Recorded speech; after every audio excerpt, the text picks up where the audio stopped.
What is up, guys? So today we're going to unbox the TEAMGROUP Elite DDR3L 8GB of RAM. So I'm going to use this in a laptop.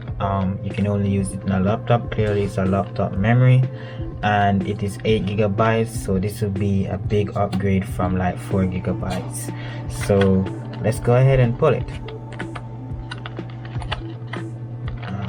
I'm guessing it's just here there.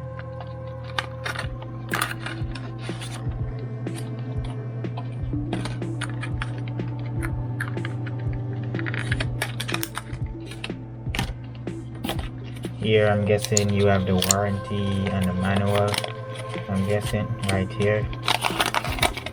So it basically tells you how to install it, and as you can see it is on a laptop only, and we have the RAM right here, guys. So it is small compared to the RAM that you use in the desktop. So that's pretty much it, guys. I'll be installing this in our next video, so stay tuned for that. Subscribe and all those fancy stuff, or I'll link it down below. Until again, guys, thank you guys for watching.